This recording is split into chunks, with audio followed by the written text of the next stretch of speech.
Assalamualaikum warahmatullahi wabarakatuh.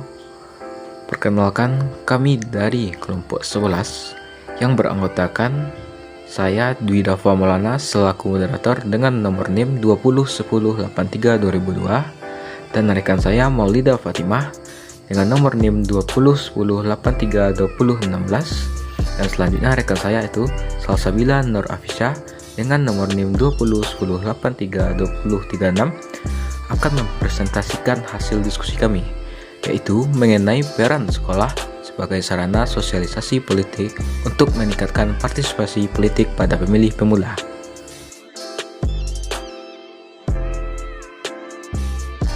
Selanjutnya pembacaan materi pertama yang akan dibacakan oleh rekan saya Salsabila Nur Afisha.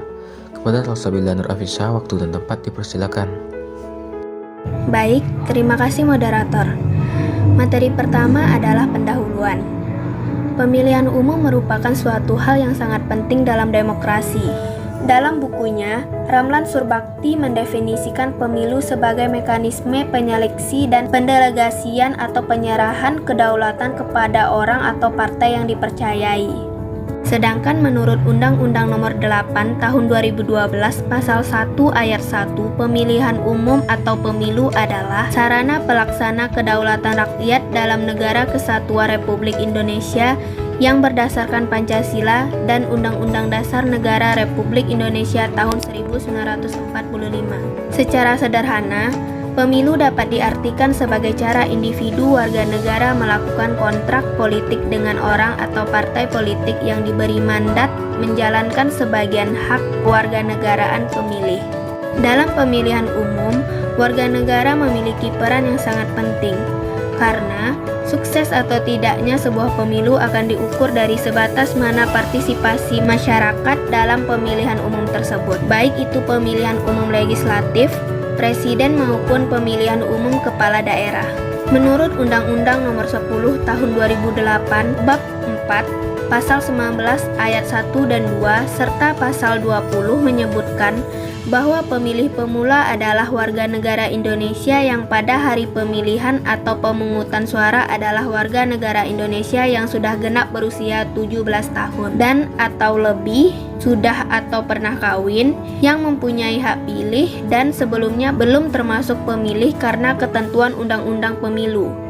Berarti kriteria pemilih pemula merupakan mereka yang berusia 17 tahun ke atas, atau telah menikah, atau yang baru pertama kali menggunakan hak pilihnya pada saat pemilihan umum dilaksanakan. Pemilih pemula mempunyai peran yang dapat diperhitungkan dalam pemilihan umum karena suaranya merupakan setengah bagian dari jumlah keseluruhan pemungut suara.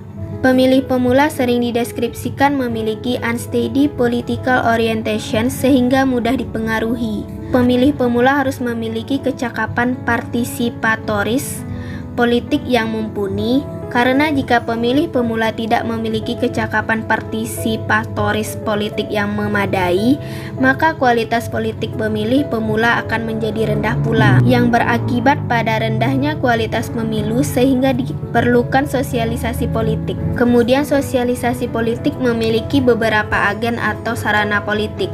Salah satunya yaitu sekolah. Sekolah merupakan sarana sosialisasi politik selain partai politik, keluarga, dan kelompok profesi. Sehingga sekolah memiliki peran yang sangat berpengaruh terhadap peningkatan partisipasi politik pada pemilih, terutama pada pemilih pemula. Sekolah sebagai salah satu sarana politik diharapkan dapat meningkatkan partisipasi politik pada para generasi muda atau yang sering disebut sebagai pemilih pemula, sehingga dalam penerapan konsep masyarakat madani atau civil society dapat terlaksana dengan baik. Kemudian materi berikutnya sosialisasi politik. Sosialisasi politik adalah suatu proses seseorang mendapatkan pengalaman atau pendidikan politik dari orang lain atau kelompok masyarakat sehingga dapat membentuk sikap atau orientasi keterkaitannya terhadap politik tertentu dalam kehidupan politik yang berlangsung. Sosialisasi politik merupakan bagian yang penting dari suatu sistem politik, karena dengan adanya sosialisasi politik maka seseorang dapat mengambil pelajaran dari suatu proses pembelajaran politik yang dia alami atau yang dia rasakan. Dalam kutipan buku dari Rush dan kawan-kawan, sosialisasi politik adalah suatu proses memperkenalkan sistem politik pada seseorang dan bagaimana orang tersebut menentukan tanggapan serta reaksi-reaksinya terhadap gejala-gejala politik. Dalam hal ini, sosialisasi merupakan suatu proses pedagogis atau proses pendidikan atau suatu proses pembudayaan insan-insan politik. Proses ini melibatkan banyak orang, baik dari generasi tua maupun dari generasi muda. Sosialisasi politik memiliki beberapa agen atau sarana politik, salah satunya yaitu sekolah. Sekolah merupakan sarana sosialisasi politik selain partai politik, keluarga, dan kelompok profesi, sehingga sekolah memiliki peran yang sangat berpengaruh terhadap peningkatan partisipasi politik pada pemilih, terutama pada pemilih pemula. Kemudian materi berikutnya adalah sarana sosialisasi politik.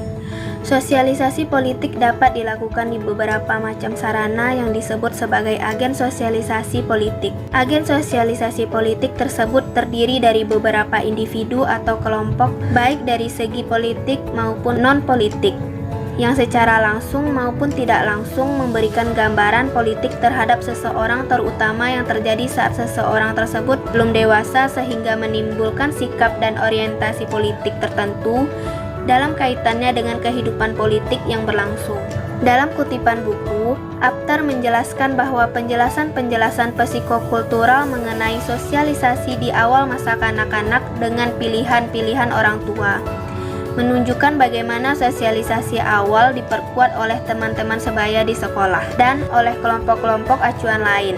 Pengalaman mengambil tindakan politik dari hal memberikan suara hingga mencalonkan diri dibangun di atas pola-pola sosialisasi awal dan memberikan kesempatan untuk proses belajar masyarakat baru. Berdasarkan penjelasan tersebut, maka agen sosialisasi politik yang sangat berperan dalam menentukan sikap politik seseorang dari masa kanak-kanak hingga tumbuh dewasa adalah lingkungan keluarga dan lingkungan sekolah. Kontak-kontak langsung dengan pemerintah, lembaga politik, dan kehidupan politik juga dapat mempengaruhi sikap dan perilaku politik individu dan kelompok-kelompok untuk tetap setia atau tidak bersedia mendukung atau tidak sistem politik, pemerintah, atau partai politik yang semula didukungnya. Hal tersebut tercantum dalam kutipan buku oleh Sahid. Baik, terima kasih. Saya kembalikan kepada moderator. Pembacaan materi selanjutnya akan dibacakan oleh rekan saya Maulida Fatimah. Kepada Maulida Fatimah, waktu dan tempat dipersilakan. Baik, terima kasih moderator. Partisipasi politik merupakan kegiatan warga negara yang bertujuan untuk mempengaruhi pengambilan keputusan politik. Partisipasi politik dilakukan orang dalam posisinya sebagai warga negara, bukan politikus ataupun pegawai negeri. Sifat partisipasi politik ini adalah sukarela, bukan dimobilisasi oleh negara ataupun partai yang berkuasa. Partisipasi politik menurut Budi Harjo adalah suatu kegiatan dari warga negara, baik secara langsung maupun tidak langsung, terkait dengan kebijakan-kebijakan pemerintah, dapat dilakukan oleh individu maupun secara kelompok, secara spontan maupun dimobilisasi. Partisipasi politik menurut Miriam Budiarjo merupakan kegiatan seseorang atau sekelompok orang untuk ikut serta secara aktif dalam kehidupan politik, yakni dengan jalan memilih pemimpin negara, baik dilakukan secara langsung maupun secara tidak langsung. Mempengaruhi kebijakan-kebijakan pemerintah, kegiatan yang semacam ini dapat terlihat dari kegiatan untuk memberikan suara dalam pemilihan umum, menghindari rapat-rapat umum, menjadi anggota suatu partai politik atau sekelompok kepentingan, ataupun mengadakan hubungan dengan pejabat-pejabat pemerintah, ataupun juga bisa anggota parlemen dan sebagainya sejenis dengan itu. Bentuk partisipasi politik seseorang dapat terlihat melalui indikator keikutsertaannya memilih pada pemilu, baik itu pemilu legislatif, pemilu presiden, maupun pemilihan umum kepala daerah yang dilakukan secara langsung. Namun, kegiatan pemberian suara ini dapat dianggap sebagai bentuk partisipasi politik yang paling kecil karena hal itu menuntut suatu keterlibatan minimal yang akan berhenti jika pemberian suara telah terlaksana. Menurut Maran, bentuk partisipasi politik yang paling umum dikenal adalah pemungutan suara atau voting untuk memilih calon wakil rakyat atau untuk memilih kepala negara. Selanjutnya, Ras membagi bentuk partisipasi politik yang diidentifikasi sebagai berikut. Yang pertama, menduduki jabatan-jabatan politik atau administratif. Yang kedua, mencari jabatan politik atau administratif. Yang ketiga, keanggotaan aktif suatu organisasi politik. Yang keempat, keanggotaan pasif atau suatu organisasi politik. Yang kelima, keanggotaan aktif suatu organisasi semu politik. Yang keenam, keanggotaan pasif suatu organisasi semu politik. Yang ketujuh, partisipasi dalam rapat umum, demonstrasi, dan sebagainya. Yang ke-8, partisipasi dalam diskusi politik informal.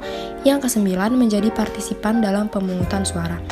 Di samping itu, Rahman membagi partisipasi politik ke dalam dua kelompok besar, yaitu partisipasi politik konvensional dan partisipasi politik non-konvensional. Partisipasi politik konvensional terdiri dari pemberian suara atau voting, diskusi politik, kegiatan kampanye, pembentukan dan bergabungnya dalam kelompok kepentingan, dan mengadakan komunikasi individual dengan pejabat politik dan administratif. Sedangkan partisipasi politik non-konvensional seperti mengajukan petisi, berdemonstrasi, melakukan konfrontasi, mogok, melakukan tindakan kekerasan politik harta benda, dan tindak kekerasan politik terhadap manusia. Selanjutnya, partisipasi politik masyarakat dapat dipengaruhi oleh beberapa faktor. Milbrad dan Maran menyebutkan 4 faktor utama yang mendorong orang untuk berpartisipasi dalam kehidupan politik. Yang pertama, karena adanya perangsang, maka orang mau berpartisipasi dalam kehidupan politik. Dalam hal ini, minat untuk berpartisipasi dipengaruhi misalnya oleh sering mengikuti diskusi-diskusi politik melalui media massa atau diskusi informal. Yang kedua, faktor karakteristik pribadi seseorang. Orang yang berwatak sosial yang mempunyai kepedulian yang besar terhadap problem sosial, politik, ekonomi, dan lainnya, biasanya mau terlihat dalam aktivitas politik. Yang ketiga, faktor karakter sosial seseorang. Hal ini menyangkut status sosial ekonomi, kelompok, ras, etnis, dan agama seseorang. Bagaimanapun lingkungan sosial itu ikut mempengaruhi persepsi, sikap, dan perilaku seseorang dalam bidang politik. Orang yang berasal dari lingkungan sosial yang lebih rasional dan menghargai nilai-nilai seperti keterbukaan, kejujuran, keadilan, dan lain-lainnya tentu akan mau juga memperjuangkan tegaknya nilai-nilai tersebut dalam bidang politik. Oleh sebab itu, mereka mau berpartisipasi dalam bidang politik. Yang keempat, faktor situasi atau lingkungan politik itu sendiri. Lingkungan yang kondusif membuat orang dengan senang hati berpartisipasi dalam kehidupan politik. Dalam lingkungan politik yang demokratis, orang merasa lebih bebas dan nyaman untuk terlibat dalam aktivitas-aktivitas politik daripada dalam lingkungan politik yang otoriter. Lingkungan politik yang sering diisi dengan aktivitas-aktivitas brutal dan kekerasan dengan sendirinya menjauhkan masyarakat dari wilayah politik. Maka dapat disimpulkan bahwa partisipasi politik seseorang termasuk pemilih pemula didasarkan atas beberapa situasi yang mampu mendorong partisipasinya ke dalam proses politik. Selanjutnya, perilaku pemilih atau voting behavior dapat dianalisis dengan 3 pendekatan. Antara lain, yang pertama, pendekatan sosiologis. Keterkaitan antara model sosiologis dengan perilaku pemilih terhadap keanggotaan kelompok mengatakan bahwa pemilih cenderung mengadopsi pola-pola pemungutan suara dicerminkan oleh faktor ekonomi dan kedudukan sosialnya di mana ia berada, terutama dalam kelompoknya.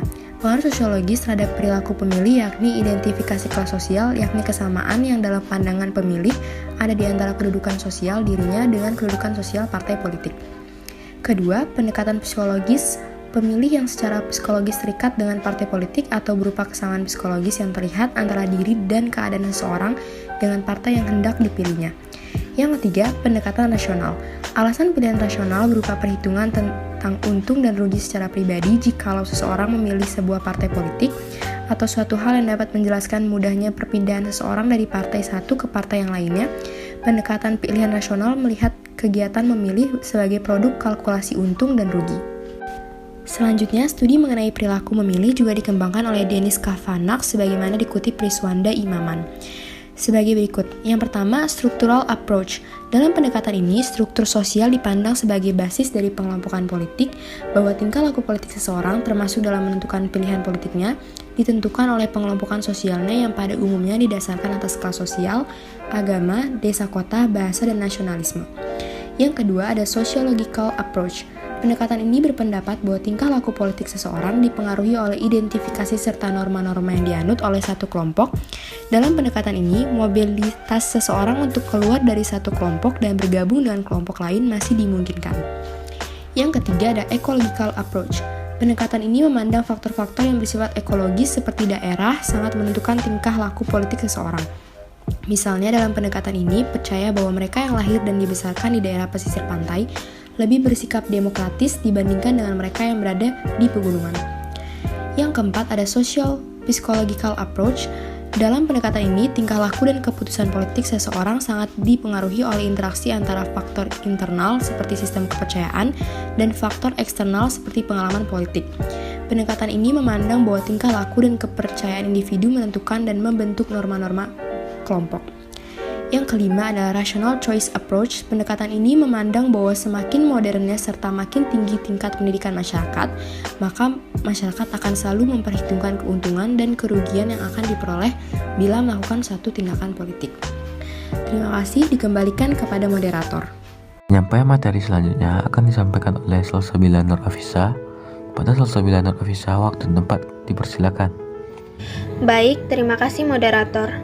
Selanjutnya adalah materi orientasi politik. Almond dan Verba mengajukan klasifikasi tipe-tipe orientasi politik, yaitu pertama, orientasi kognitif, yaitu kemampuan yang menyangkut tingkat pengetahuan dan pemahaman serta kepercayaan dan keyakinan individu terhadap jalannya sistem politik dan atributnya, seperti tokoh-tokoh pemerintahan, kebijaksanaan yang mereka ambil, atau mengenai simbol-simbol yang dimiliki oleh sistem politiknya, seperti ibu kota negara, lambang negara, kepala negara, batas-batas negara, mata uang yang dipakai, dan lagu kebangsaan negara.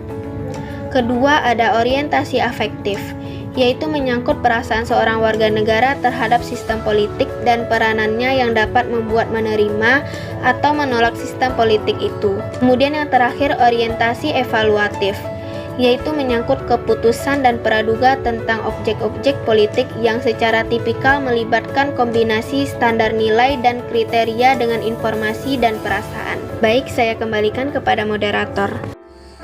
Itulah penyampaian hasil diskusi kami dengan kesimpulan. Sarana sosialisasi politik yang sangat berperan penting dalam mempengaruhi sikap atau orientasi politik pemilih pemula adalah keluarga dan sekolah. Selain itu, ada juga sarana-sarana sosialisasi politik yang ikut berperan serta diantaranya seperti teman sebaya, media massa, kelompok profesi atau kerja, kelompok agama, dan kontak-kontak politik langsung. Bentuk partisipasi politik seseorang dapat dibagi menjadi dua macam. Yang pertama konvensional dan non-konvensional. Pemilih pemula adalah warga negara Indonesia yang terdaftar sebagai pemilih berdasarkan ketentuan Undang-Undang Pemilihan Umum dengan usia minimal 17 tahun atau sudah pernah kawin. Perilaku pemilih voting behavior dapat dianalisis dengan 3 pendekatan. Yang pertama pendekatan sosiologis, yang kedua pendekatan psikologis, dan yang terakhir adalah pendekatan rasional. Ada 3 klasifikasi tipe-tipe orientasi politik. Yang pertama adalah orientasi kognitif, yang kedua adalah orientasi afektif, dan yang terakhir adalah orientasi evaluatif. Itulah hasil diskusi kami. Mohon maaf jika ada kesalahan. Saya akhiri dengan wabillahi taufik wal hidayah. Wassalamualaikum warahmatullahi wabarakatuh.